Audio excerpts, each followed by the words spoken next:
fellow sinners and flesh dwellers. Our paths cross once again as usual, I see. I also see many of you are still with your souls intact and not promised to me as of yet. But no time for that right now.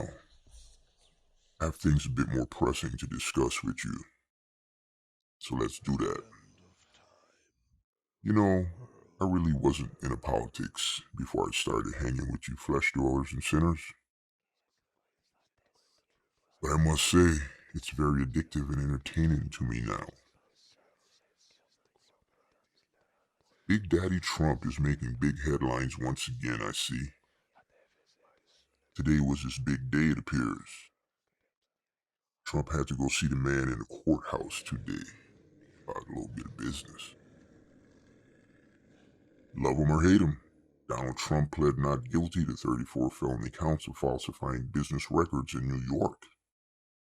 And with that, became the first former U.S. president to be indicted. Yeah, that's real crazy. There's stats for everything now these days, I see. If you recall, the charges stemmed from an investigation into Trump's business practices by the Manhattan District Attorney's Office.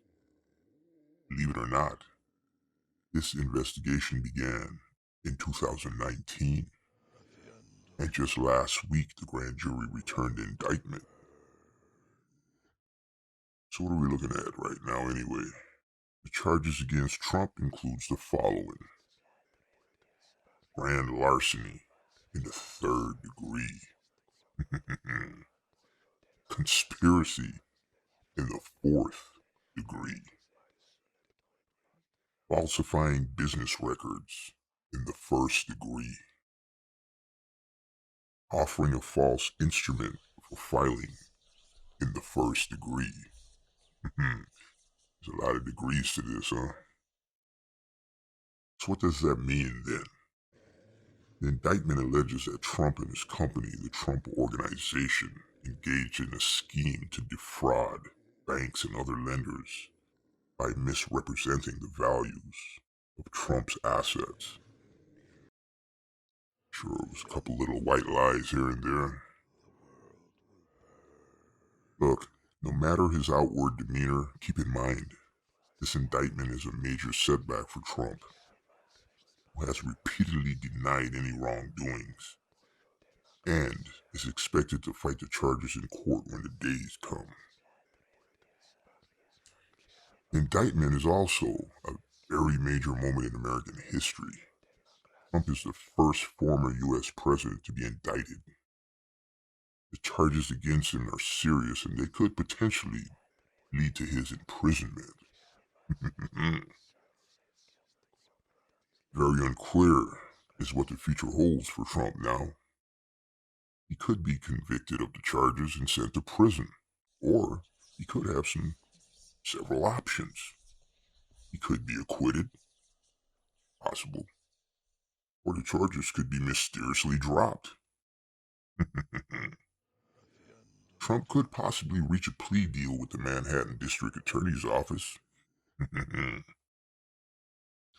Whatever occurs, this indictment is a major development of the long-running saga of Donald Trump. So there you have it, sinners. I'm not a conspiracy theorist or anything, but timing of the indictment raises a few flags for me. I mean, it could be a major distraction and obstacle during a presidential run. You know what I mean? To me, the best outcome would be charges being dropped.